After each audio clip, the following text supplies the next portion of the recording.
Olá, Alberto. Olá, meu querido, tudo Boa, beleza? boa noite, tudo bem? E contigo? Tudo beleza, maravilha pura. Que bom, graças a Deus. Seja bem-vindo à nossa live, à nossa Casa do Caminho, à nossa casa, né? E obrigado por ter aberto as portas da sua casa também. Ah, é uma alegria, é um jardim na casa do caminho. Exatamente. Amigos, antes de mais nada, como de costume, peço que todo mundo comente aqui embaixo se vocês estão nos ouvindo bem, se está dando eco ou alguma falha de conexão. Coloquem aqui, por favor, som ok ou não ok, para a gente ver se precisa colocar o fone ou não. E a gente começa a nossa live. Alberto, a gente tem, infelizmente, temos pouco tempo, né, para É tanto verdade, assunto, né? Mas é a gente vai verdade. tentar ser o mais breve possível para a gente conseguir aproveitar a sua vinda aqui o mais rápido possível. Amigos, então tá ok. Se vocês disseram que o áudio está ok, vamos dando início à nossa live. Aos amigos que não conseguirem entrar desde o começo, a gente vai subir ela para o nosso IGTV e canal do YouTube. Convido a todo mundo a fecharem seus olhos antes de mais nada e conectarem com o alto para nós fazermos a nossa prece de início e conseguirmos conectar com o mais sagrado do mundo, que é Deus, né, que nos deu a chance de estarmos aqui. Acalma minha alma, Senhor, que se confrange em pesares ante os problemas mal resolvidos ou sem solução. Acalma minha alma, Senhor, quando a madrugada chega e o sono não vem para o reclamado repouso do corpo cansado de luta diária. Acalma minha alma, Senhor, e toma minha vida em tuas mãos. Conduza-me para que eu não perca nos caminhos tortuosos do desespero e das angústias que insistentes batem à porta dos meus sentimentos e de meu coração. Acalma minha alma, Senhor, equilibra minhas energias e fortalece meu espírito, e assim, somente assim, com teu amor, alicerçando minha vida, é que poderei vencer hoje e sempre. Com o apoio dos amigos de luz que estão conosco, dos espíritos que guiam nosso estudo, estejamos conectados com o alto, que possamos fazer uso dessa hora produtivamente, que possamos ser gratos à oportunidade de nos encontrarmos virtualmente, porém com espíritos ligados acima de tudo com o Pai. Agradeçamos, Senhor, por essa chance, por mais um dia, por abrirmos nossos olhos hoje, pela nossa casa, pelas nossas vestes, pela comida do corpo e do espírito. Esteja conosco hoje e sempre. Que assim seja. Então, hoje nós teremos o nosso amigo Alberto Almeida, que é uma honra para mim, Alberto. Já li vários livros Ah, seus já, e é uma honra poder estar com quem fez esses livros, né, que para mim foram muito úteis, né, e que nossos amigos hoje também se sintam dessa mesma forma. Brevemente, para quem não conhece, nosso amigo é de Belém do Pará, atualmente. Diretor Alberto, você me fale aí se caso algum dado não estiver certo. beleza. Diretor da Associação Médico Espírita do Pará e do Jardim das Oliveiras, médico clínico geral, homeopata, terapeuta de família e transpessoal. Trabalha na educação e na promoção saúde social das famílias abaixo da linha da pobreza no Jardim das Oliveiras. Então, é espírita de berço, envolveu-se nessa seara jovem aí, nessa seara espírita muito jovem, fazendo parte do grupo de jovens do Centro Espírita Ivon Costa, ou é Ivon Ivon Costa? Costa. Ivon Costa. Atualmente, além de colaborador com a União Espírita Paraense, é diretor da Associação Médico Espírita do Pará, realizando sua primeira palestra aos 17 anos, bem jovem, né, Alberto? Bem, Profere faz tempo. conferências, seminários, workshops e encontros coloquiais em todo o país e fora também. Temos a honra de termos aqui esse nosso amigo falando para a gente sobre oração, meditação e ação em tempos de crise. Amigo, a palavra é toda sua. Seja bem-vindo e qualquer dificuldade a gente vai se falando aí, ok? Beleza. Efetivamente, esse tema ele é sugestivo para esses dias, porque como que a humanidade foi conduzida a fazer um movimento de interiorização, de recolhimento, de autoproteção, de autoacolhimento, quando nos lares as pessoas precisavam gastar um pouco do seu tempo e do seu olhar numa intimidade mais frequente, mais duradoura, que até então não existia. Então, isso suscitou um movimento, com a pandemia, um movimento de aproximação e, portanto, de desafio aos relacionamentos. E como o tempo, numa certa medida, fora demasiado em relação ao que se vivia dentro da família, as pessoas também foram convidadas a ficarem sós, especialmente aquelas que dispunham de um lar, onde era possível fazer esse recolhimento dentro da família, ou que viviam, às vezes, solitariamente, ou com uma outra pessoa, ou 3 pessoas dentro da casa. Elas foram sendo chamadas também a estarem só com elas mesmas. E é curioso isso, porque nós não temos esse hábito de ficar tão com a gente. Aliás, a humanidade tem vivido muito velozmente, muito intensamente, muito dinamicamente, num frenesi que, como que, exaure todas as energias e o tempo útil para fora. Então, esse movimento para dentro, envolvendo o lar, envolvendo o indivíduo, ele tem sido propiciado por essa pandemia. Curiosamente, um ponto extraordinariamente positivo da pandemia foi essa introspecção, essa interiorização. E muita gente não soube o que fazer até agora com esse tempo. Ou, diante do desafio da convivência, tem tido dificuldades. E na relação consigo mesma, há uma inabitualidade de se ficar só consigo. Parece que a nossa companhia não é muito agradável e nos incomoda ficar sozinhos. É difícil uma pessoa cultivar esse movimento de estar a sós, sem se sentir solitária, sem experimentar incômodo. Então é uma pergunta interessante de se refletir aos internautas nesse momento, o quanto você, quando está só, a tua companhia te é agradável, ou o quanto você se sente inquieto. A gente sabe que não é agradável quando a gente fica inquieto, fica ansioso, procura logo o celular, procura a televisão, procura o dispositivo para se distrair, para entrar em contato com alguém. Essa conexão interna, ela é muito empobrecida na nossa cultura ocidental. E nada obstante o Espiritismo seja uma doutrina que priorize e ratifique essa necessidade, nós observamos um escasso convívio próprio, diríamos assim, uma ausência de disponibilidade do indivíduo para com ele mesmo. Então, tudo isso que a pandemia suscitou deu ensejo para que pudéssemos fazer valer essa relação hierarquicamente desprezada, a gente com a gente, e isso se constituiu para muitos em ansiedade. Nós temos recebido, ao lado da onda do vírus e da onda econômica que vai começando a surgir, a onda psiquiátrica, onde os transtornos de ansiedade ganham preferência na estatística, seguida dos transtornos de depressão. Então, veja, como é que a gente adoece por estar só? Pelo que a nossa relação conosco mesmo, intralar, seja com os nossos, seja consigo próprio, suscita inquietude, agitação. Então, é uma pergunta que não quer calar. O quanto, antes da pandemia, e talvez seguindo a ela, nós temos estado longe de nós mesmos. Então, é uma oportunidade de uma reflexão assim mais detida sobre a necessidade de um processo de autoaproximação, de uma chegada em si mesmo. Porque se eu não estou bem comigo, eu não estou bem com a família. Se eu não estou bem com a família, socialmente, a minha interação é empobrecida. Porque eu sou na sociedade aquilo que eu sou na micro-sociedade familiar.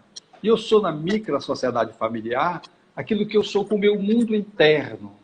A minha relação intrapessoal se reflete na relação interpessoal, grupal, familiar, e se lança para o mundo externo, para a grande sociedade composta pelos diversos grupos sociais.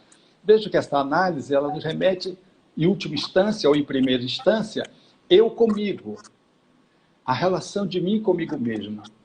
E é curioso que o Espiritismo protagoniza isso, suscita isso. A tradição judaico-cristã oferece isso como uma possibilidade libertadora, né, que é o amar o divino. Na medida em que eu vou me aproximar do divino, é quando eu consigo chegar no outro tal como eu chego comigo. Amar o próximo como a si. Então, o amor a si, ele tem prioridade.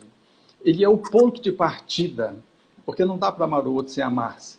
Mas como é que a gente pode amar se a gente não se encontra consigo mesmo? Se a gente não se aproxima? Se a gente não se enamora de si mesmo? Então, a proposta que a pandemia tem suscitado é de podermos, talvez, fazermos, junto com uma diminuição da ação que estava superdimensionada, exagerada, fazermos um incremento da oração e a inclusão da meditação. Porque a ação, ela sobra, mas uma ação que não é reflexiva, ela perde densidade e perde profundidade. Uma ação que não se autoavalia ou que não se avalia, ela corre o risco de promover distúrbios e o indivíduo experimentar o ativismo, a atividade pela atividade. Então, o que suscita nesse quadro de crise é a redução da ação, ou seja, eu puxar o freio de mão, eu reduzir a velocidade das atividades, das múltiplas atividades que suscitam a seguinte frase: eu não tenho tempo. Eu não tenho tempo. É um agendamento super, diríamos assim, preenchido, e não sobra tempo, mas não sobra tempo para mais atividades. E o tempo para si próprio? E o tempo para a família? Parece que isso não consta na agenda. Quando consta a família, consta enquanto uma obrigação. E para si mesmo?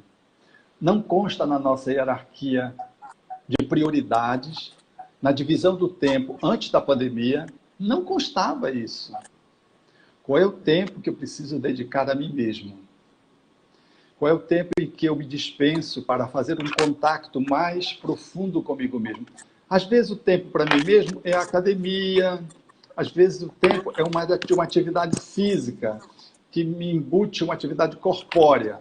Mas quanto de tempo eu tenho dedicado a um mergulho interior, a uma introspecção, a uma interiorização? Então, o que suscita nesse período de pandemia é exatamente um realinhamento dessas 3 expressões que nós colocamos como motivo de reflexão. É reduzir a ação, incrementar a oração e incluir a meditação, como uma tríade indispensável no nosso processo de iluminação, para que eu esteja alinhado comigo, para que eu possa comparecer de uma forma mais leve, porém profunda com os familiares, e para que eu seja um homem, um ser humano, uma mulher, que dê conta de navegar socialmente e nas redes sociais com mais densidade, com uma contribuição mais efetiva. Então, a meditação tem sido talvez uma das grandes descobertas da pandemia, que é um tema que a gente pouco utiliza. A oração já faz parte do nosso cardápio, ainda que às vezes ela fique muito protocolar, ela fique muito dogmatizada, ela fique muito ritualizada até, nada obstante o Espiritismo não inclua isso enquanto doutrina, mas ela quase entra como um ritual, e não como uma relação de aproximação do divino, de interação com o divino, de intimidade com a divindade, uma relação de fervor e fé, de coração para coração, essa relação mais intimista, na qual eu me entrego ao divino, me exponho, me abro, falo, questiono, peço, agradeço, louvo. Esse conteúdo que compõe a oração, que Kardec analisou muito bem no Livro dos Espíritos, ele faz parte, mas ele talvez não faça parte com aquela qualidade. Eu acho que nós temos que aprender a orar. Porque como nós somos egressos de uma cultura religiosa que inclui a oração como rito, a gente acaba ritualizando também os processos de comunicação com a divindade. E a meditação é algo que não comparece, não faz parte da cultura. Até porque, que na sua época, não fez contato com a meditação com a mesma fecundidade como fez com outros conteúdos, porque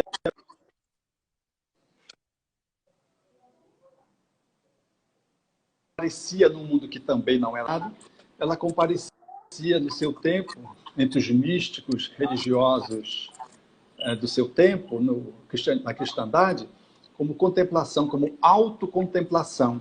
E ele aborda com os espíritos essa questão, e é muito interessante a atualidade do codificador no seu tempo e que nos deixou esse espaço para que pudéssemos avançar na direção desse... E lá os espíritos já analisam as distorções que podem haver, como em tudo, tanto na ação como na oração, a meditação pode ser usada como uma distorção.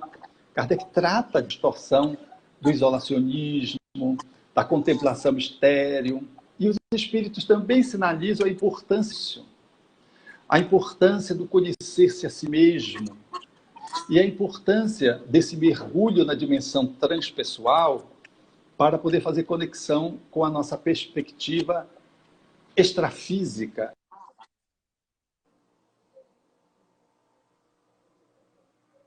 Ocidental, aqui nós traduzem como sendo o processo de iluminação ou o processo de autorrealização, né? Dependendo da linguagem, se traduz com diferente, mas ela tem o mesmo sentido. Então, esse caminho do conhece-te a ti mesmo, silêncio para essa auto-imersão que ela proporciona, isso escasseia no movimento espírita.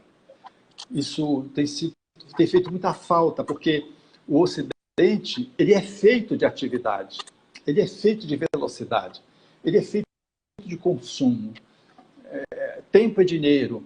A gente persegue o dinheiro, persegue o sucesso, persegue a felicidade, mas tudo focado no material. Penso que nós precisamos aproveitar a pandemia para redescobrir ou redescobrir a oração e descobrir a meditação, porque os espíritos têm alinhavado pós-codificação desde o contemporâneo de Kardec, Leon Denis, e, sobretudo, depois nas psicografias, que vem trazendo essa temática, uma contribuição riquíssima, chamando-nos a atenção para abrir um espaço no nosso relacionamento conosco mesmo e com a sociedade, com o uso da meditação, que não tem nada a ver com práticas estranhas, esquisitas, com ritual, com postura. Não tem a ver com isso. Os espíritos têm sido muito claros de que a meditação que o espiritismo pode resgatar não é uma meditação que envolva as cerimoniais externas, o culto exterior, não é nessa perspectiva cultural, que não faz parte, o espiritismo não detém isso no bojo da sua doutrina. Ao contrário, o espiritismo é uma doutrina que está destituída de ritos, de cerimoniais, de hierarquias, de organizações sacerdotais, não temos gurus, não temos mestres, não tem iniciadores, não temos nada disso, que é muito bonito que o espiritismo se nos apresente com essa magnitude. Então, a meditação, alinhavada pelos espíritos, ela entra exatamente dentro desse contexto espiritista, como um espaço de silêncio, na linguagem dos espíritos, Allan Kardec, ao seu tempo, do conhece-te a ti mesmo, desse processo interior que Santo Agostinho propunha, do balanço do dia, dizendo que era diário a meditação. Era diário. Então, é importante julgar, nesse tempo de pandemia, com a redução, a redescoberta e o incremento da oração e a inclusão do novo, que não faz parte dessa prática cotidiana, que é a do silêncio, da meditação, da análise. Eu penso que se nós conseguirmos juntar esses itens dessa equação iluminativa, nós vamos aproveitar Kardec e Jesus de uma forma primorosa. Porque é curioso, porque Jesus, ao seu tempo, guardava esse movimento de afastamento da multidão. Se isolava aqui e acolá, robustecendo-se na divindade, para dar ao encalço da relação impessoal, grupal e com a multidão. Nós temos várias movimentações traduzindo essa necessidade do recolhimento, da interiorização. Então, eu penso que, talvez, em tempos de crise, nós possamos sair com um extraordinário avanço se a gente incluir, excluir nada, incluir, mas incluir congruentemente, sinergicamente, com a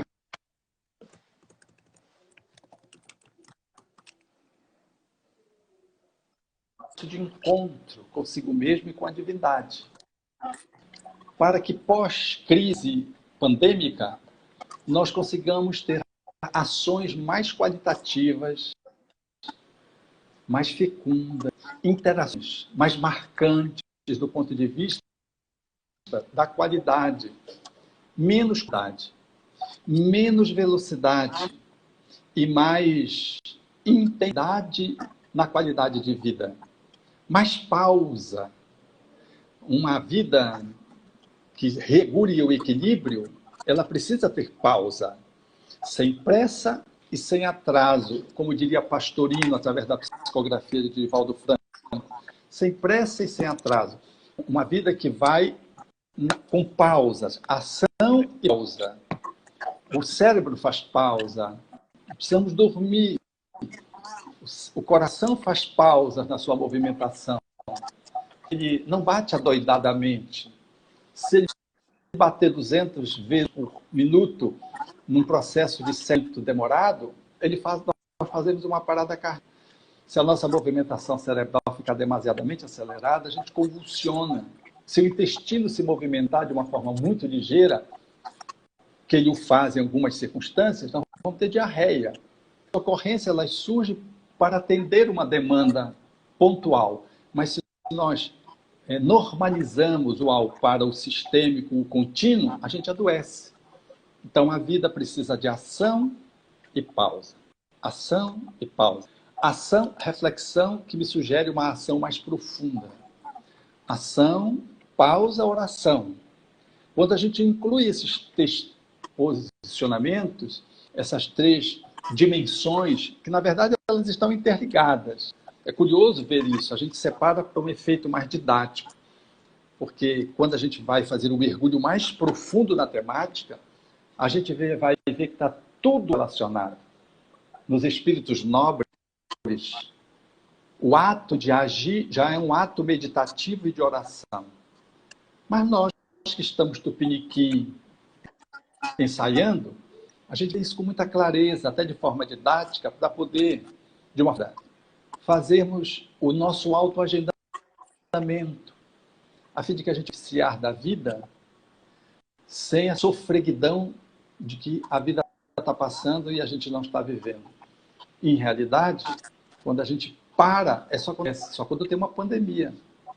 Só quando a gente tem um colapso, um acidente, um incidente, um infarto, aí a gente um acidente vascular cerebral. E quase sempre quando a gente tem isso, a gente tem por uma super agitação. O acúmulo de volume de problemas que nos esgarçam. A gente é obrigado a ficar literalmente de castigo, usando uma linguagem ancestral. Ou seja, a gente se autopune por ter corrido muito. A natureza nos para, a gente se culpa, e às vezes a gente perde mais tempo na culpa do que na reflexão saudável que poderia nos alinhar de uma forma coerente.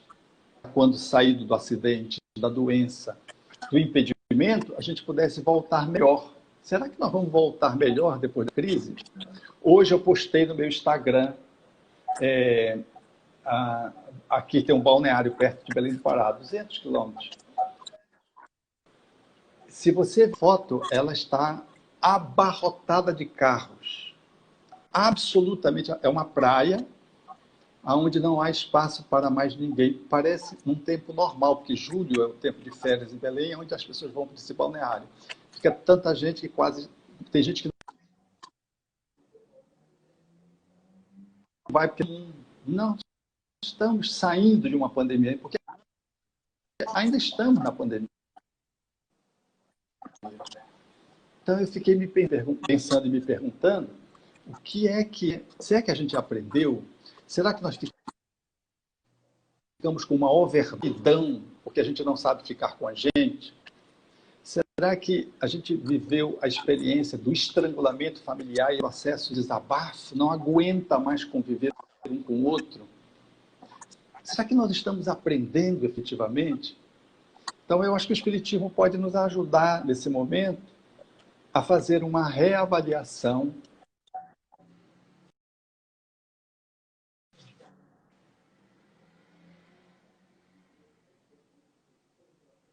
de que nós temos grande chance de melhorar a nossa qualidade de vida e podermos degustar mais a vida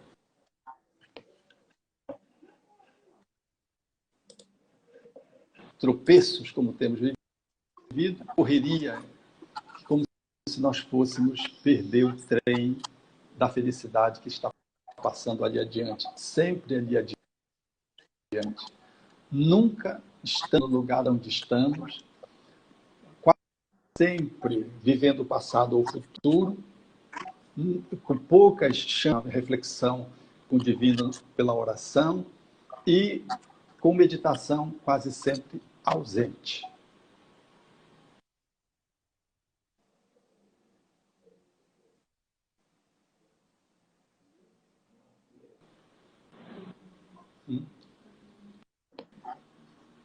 A conexão nossa está muito ruim hoje, gente.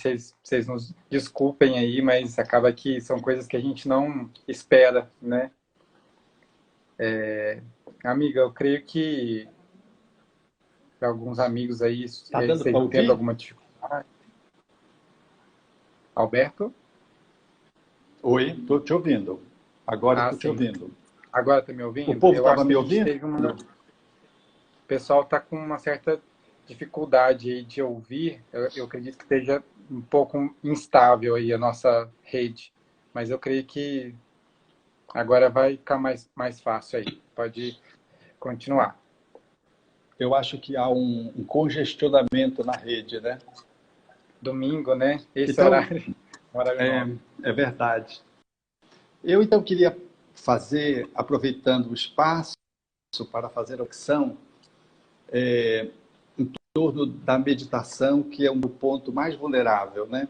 Dessa tríade, no sentido de que a gente poderia, talvez, aproveitar melhor nesse tempo de pandemia. Os espíritos falam da meditação, vários espíritos, por diferentes médios, e tocam no assunto de uma forma muito interessante, de uma forma muito curiosa para aqueles que não estão habituados a tocar nesse tema. E o próprio movimento espírita não consegue fazer um contato com esse tema com leveza. Até porque o movimento espírita tem uma tentativa e tem um viés de sempre ritualizar tudo. Tudo a gente quer transformar em ritual. E isso é muito ruim, porque isso não combina com o espiritismo.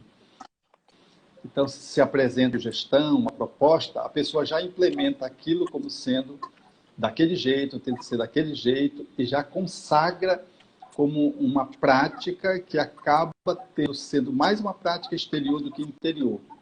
Então, eu quero dizer aos internautas que nós estamos trabalhando num livro com esse tema, Espiritismo e Meditação, exatamente no sentido de poder trazer uma síntese do que os espíritos estão trazendo, com algumas reflexões em torno, então, e com algumas advertências também nesse sentido de que a gente não se desvie do uso da meditação por caminhos que não combinam com a visão espírita, que são dignos, onde eles existem nas culturas, nos países, e outras práticas doutrinárias, mas que não combinam com o espiritismo. Esse alinhavo nós estamos fazendo numa obra que a gente deve concluir ainda nesse segundo semestre. e vocês podem aguardar essa publicação pelo Jardim das Oliveiras. Pode também estar antenada pelo nosso Instagram, Alberto_Almeida_Belém.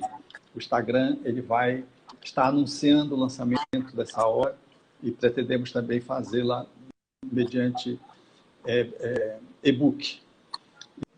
E eu quero dizer, portanto, fazendo um alinhavo teórico, de que o processo meditativo ele é o segmento da oração.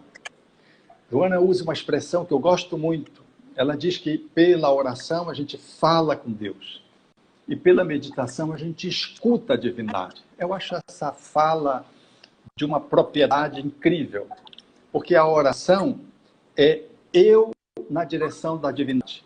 E o retorno? O retorno a gente não para esperar o retorno, a gente espera a resposta e vai vivendo a vida. A gente não espera para intuitivamente alcançar uma resposta. Ouvir o Criador que fala através das influências espirituais dos nossos benfeitores, do nosso anjo guardião, fala também através das nossas entranhas. Então, talvez esse seja o ponto fundamental. Nós exploramos muito pouco aquilo que os espíritos disseram a Allan Kardec sobre a nossa natureza sagrada, que inclusive você, Augusto, pôde no início fazer menção quando falava a divindade. É verdade que nós temos uma dimensão do sagrado porque nós somos originados do sagrado. Então os espíritos disseram a Kardec que a nossa natureza é centelha, chama, para fazer na linguagem mais aproximada daquilo que somos, falando efetivamente da nossa interação com a nossa divindade, com a divindade, ou seja, dessa genealogia, do nosso ascendente, de onde nós viemos, da divindade. Então, nós temos a mesma marca da divindade. Então, essa característica, que a psicologia chama de self, transpessoal, que o budismo, na sua base, trata como sendo o reino que se suscita, mesmo sendo pessoas de má vida, o reino dos céus dentro de vós, diria Jesus ao fariseu. Ouviste o que foi dito aos antigos, vós sois deuses. Eu, porém, vos digo que aquilo que eu faço, vocês podem fazer, e podem fazer muito mais. Falando, ratificando a compreensão de que somos deuses, com D pequenininho. Nós somos Deus, com D pequenininho. Esse é o nosso movimento de filiação. Essa linguagem, traduzida em outras culturas, com outros, ela revela essa nossa dimensão essencial. Então, nós vivemos uma dimensão existencial da aparência, da existência, em detrimento da essência, muitas vezes, ou contradando, ou não ouvindo a essência. Quando reencarnamos, trazemos uma dimensão egóica, compomos uma personalidade e o ego governa a nossa vida. E, às vezes, a gente vive só com o ser humano, como um mero ser humano mortal, racional mortal, sem nenhuma outra perspectiva que pudesse ser transhumana, que pudesse nos caracterizar como seres metafísicos, extrafísicos, transcendentes. Então, essa é uma compreensão equivocada de nós mesmos. Nós somos espíritos habitando um corpo, nós não somos um corpo cultivando uma espiritualidade. Então, a meditação, quanto à oração, ela permite que eu possa fazer uma conexão mais profunda, que eu abra espaço para que a divindade que me habita possa se conectar com um Pai no qual eu estou mergulhado, com Deus. Então, essa é um caminho para dentro, que me suscita, em mergulhando em mim, me robustecer, ativar nas minhas entranhas o meu potencial deificador, a fim de que quando eu me coloco externamente, eu o faço de uma forma congruente, de uma forma humana, mas divina, de uma forma bondosa, de uma forma justa. Então, eu só consigo exercer o amor na sua dimensão mais excelente, que Kardec chamaria caridade, quando eu sou capaz de, nas minhas entranhas, evocar o Deus que sou, o Filho de Deus que sou. Então, a meditação, quanto à oração, elas são sinérgicas nessa direção. É efetivamente buscar em mim mesmo, para além do ego, o self, o Cristo interno, como prefere dizer Pastorino através da psicografia de Divaldo Franco. Esse Cristo interno é que precisa vir. Nós temos uma relação conosco mesmo comprometida nesse trânsito. O ego é quem manda na nossa vida. O Cristo interno está dormindo. Ele precisa ser desperto, ele precisa ser acordado. Então, a meditação é um convite para que nós possamos fazer essa viagem para dentro. Não é para fazer uma iluminação ficando isolado do mundo, estático, parado, inerte, imóvel. Não, não é isso. Isso não é uma proposta espírita. A meditação, nem dos outros cultos, porque Buda saiu do palácio para ensinar. A gente tem uma imagem de inércia, não tem nada a ver com isso. Então, a proposta que o Espiritismo faz é de eu reservar momentos para fazer esse silêncio a fim de mergulhar dentro de mim mesmo, conversando, ouvindo a divindade que me habita e a divindade que se expressa, não só através de mim, através dos outros que podem me auxiliar. É nesse caminho de interiorização que eu vou fazendo a conexão ego-eu superior, eu sagrado, eu divino, Cristo interno. E quando eu faço isso, o ego, ele se estrutura, ele deixa de ser o protagonista do palco da vida. Ele passa a ser o servo da minha dimensão essencial, do meu Cristo interno. E aí eu posso operar a partir de uma dimensão mais profunda, e a minha chegada, ela é mais adequada, ela é mais humanística, ela é mais solidária, ela é mais fraterna, ela é mais benfazeja. Ela é, portanto, mais divina, porque é o ego expressando como se fosse um ministro daquele que governa a minha vida, que sou eu, na minha dimensão mais profunda. Então, é essa proposta que o Espiritismo encaixa a meditação dentro dessa estruturação de relacionamento consigo mesmo, de conhece-te a ti mesmo. Eu não posso me conhecer a mim mesmo apenas na estrutura humana. Eu sou um ser que tive muitas vidas.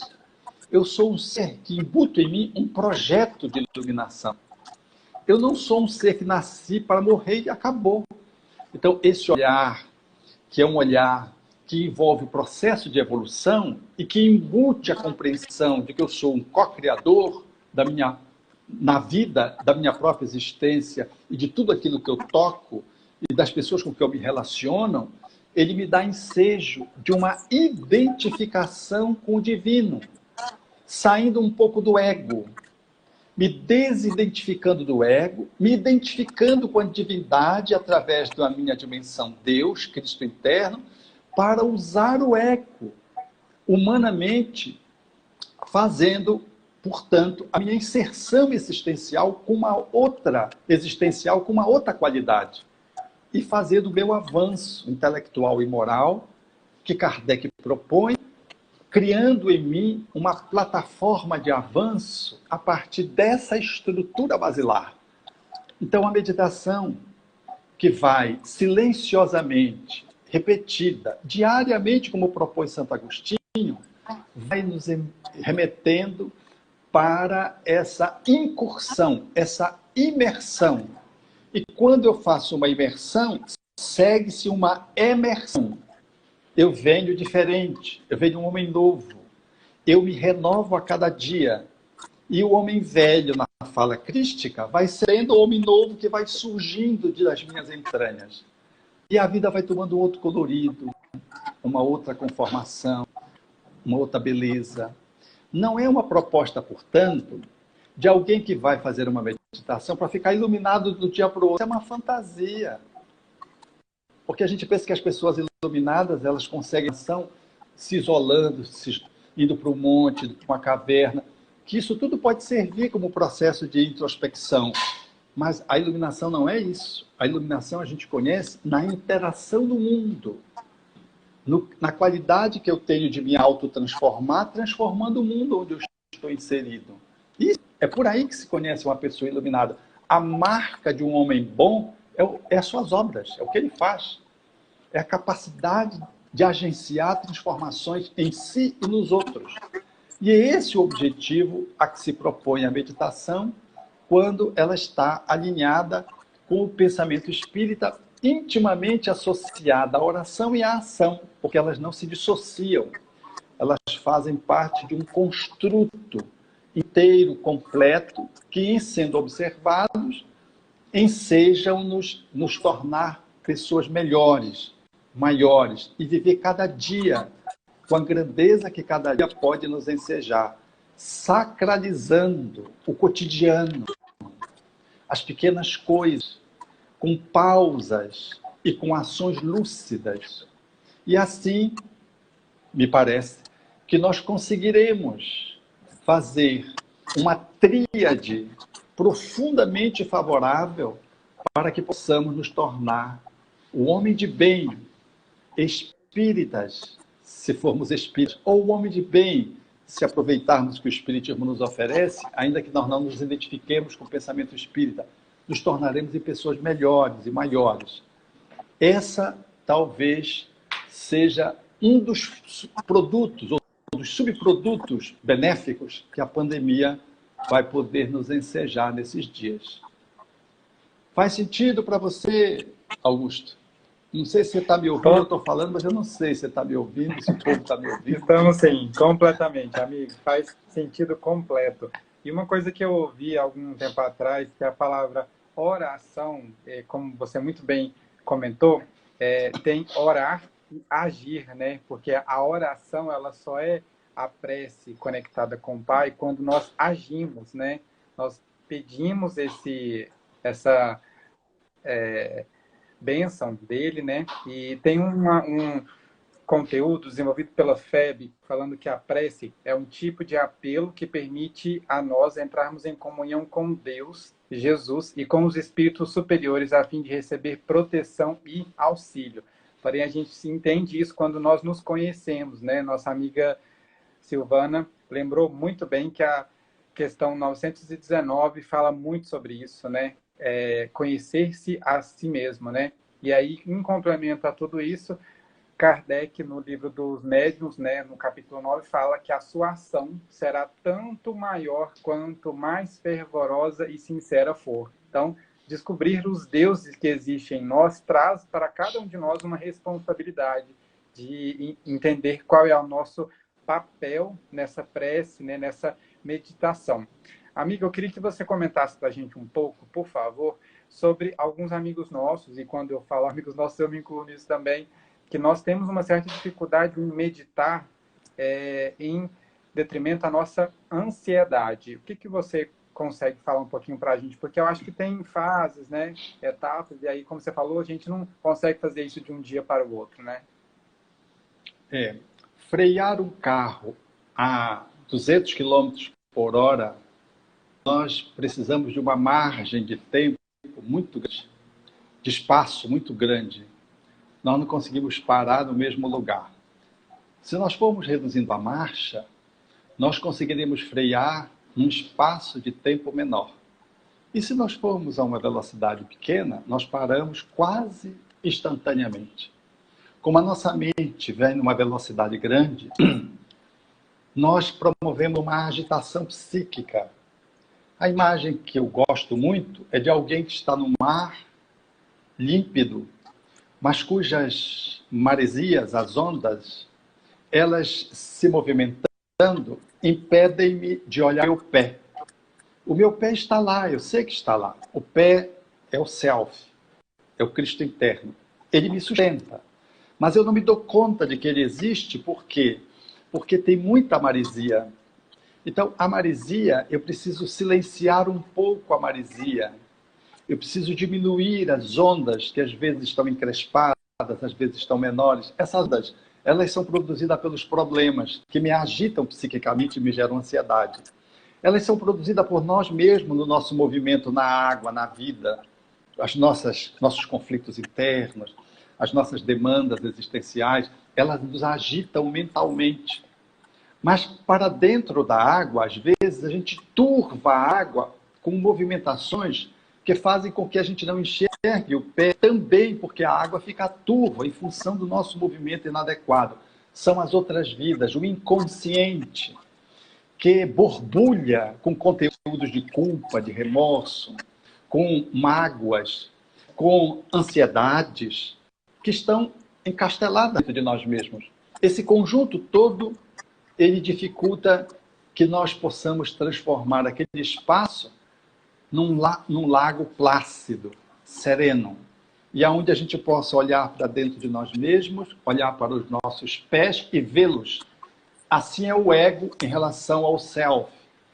Então, a ansiedade, a tensão, as demandas externas, internas, desta e de outra vida, elas promovem um verdadeiro rebuliço mental e nós não conseguimos ultrapassar isso. A gente não consegue perceber a nossa dimensão interna. Então tem que fazer pausas simples, como respirar. O ato de respirar, simplesmente, ele já nos acalma. Quando nós respiramos profundamente, soltamos o ar lentamente, a exemplo de quem vai morrer, a gente solta o ar, a exaustão bem lentamente, nós estimulamos o sistema nervoso parasimpático. Inspiramos suavemente e expiramos lentamente, fazendo com que o parasimpático se sobreponha ao simpático, que nos promove a agitação, e a gente vai, aos poucos, a nossa ciclagem cerebral beta vai começando a caminhar na direção alfa. O nosso coração começa a bater mais lento.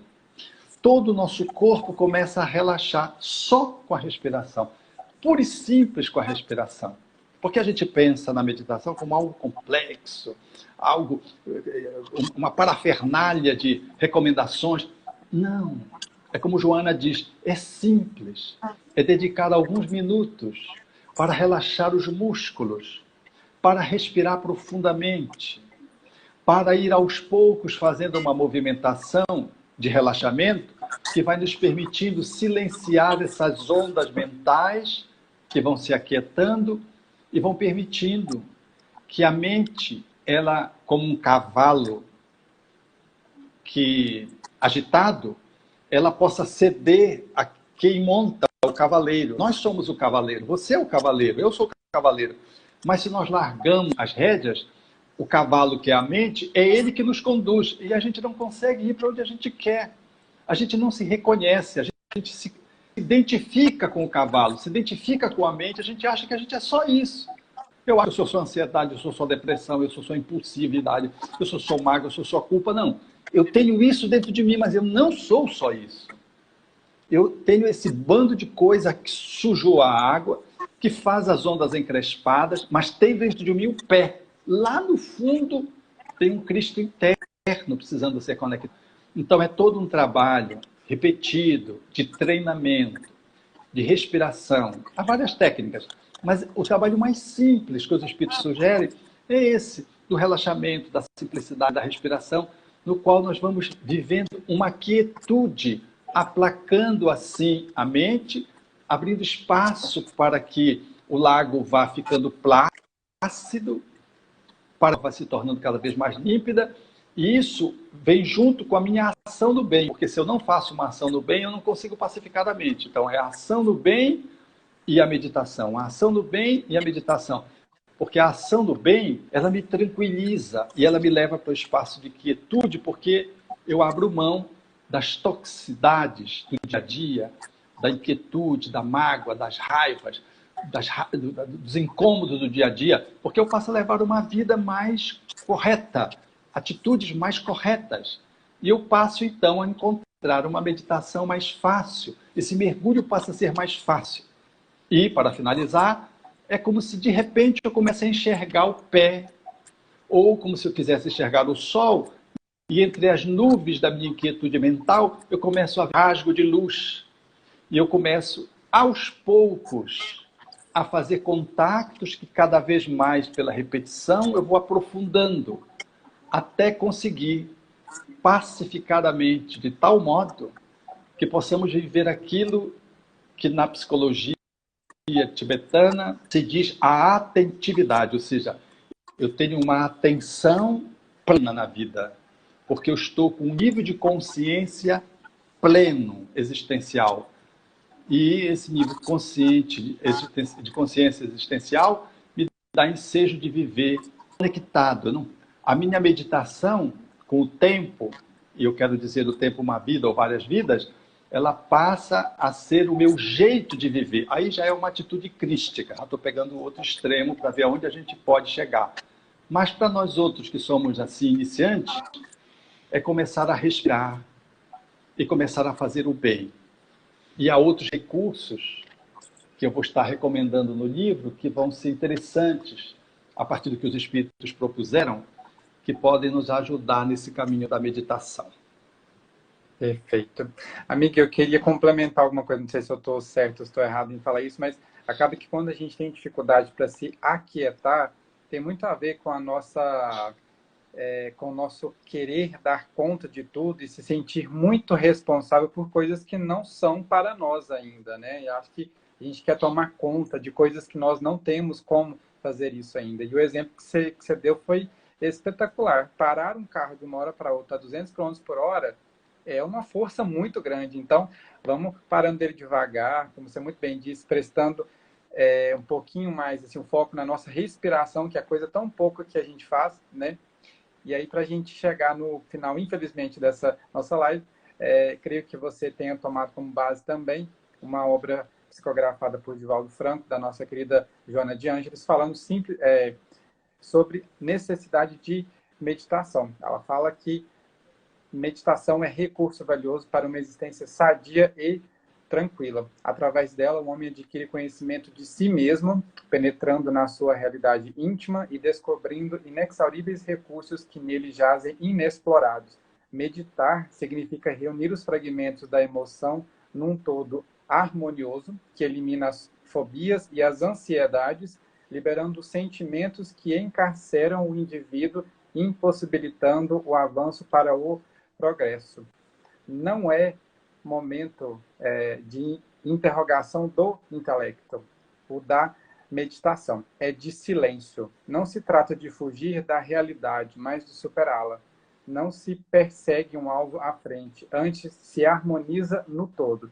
Não se aplicam métodos complexos ou conceitos racionais, porém, anula-se a ação do pensamento para sentir, viver e tornar-se luz. O indivíduo, na sua totalidade, medita, realiza-se, libera-se da matéria, penetrando na faixa do mundo extrafísico. Os pensamentos e sentimentos inicialmente serão parte da meditação, até o instante em que já não lhe é necessário pensar ou aspirar, mas apenas ser.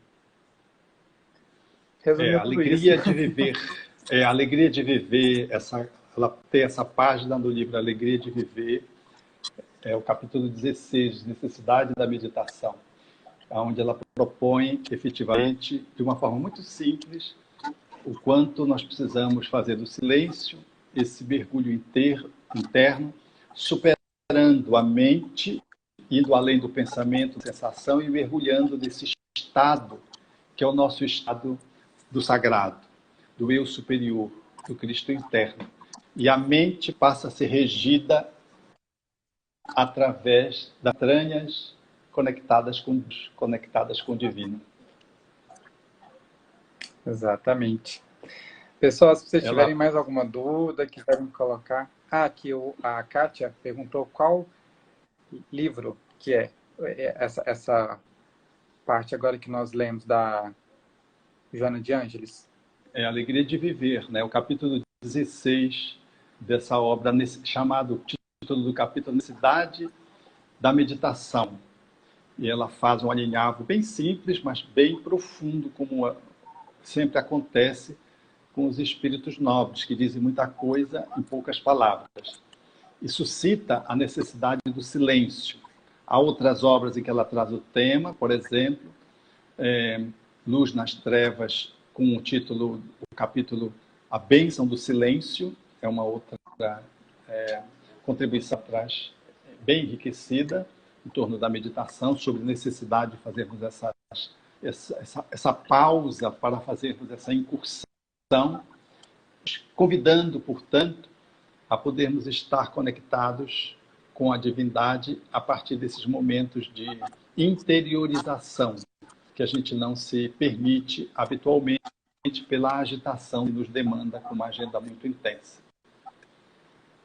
Então fica aí a dica para todos nós, né? Agirmos, pararmos, refletirmos, nos conhecermos para agirmos de novo, né?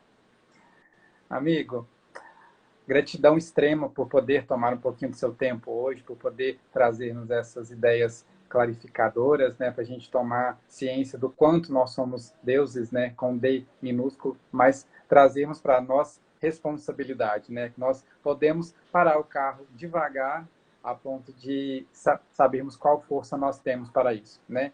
Obrigado mais uma vez, amigos. Para quem não conseguiu acompanhar a live desde o início, a gente vai subir ela para o nosso Instagram e YouTube. E, amigo, esperamos que a gente tenha novas chances de estarmos aqui juntos, né? E obrigado mais uma vez, tá bom? Um abraço. Obrigado. Até.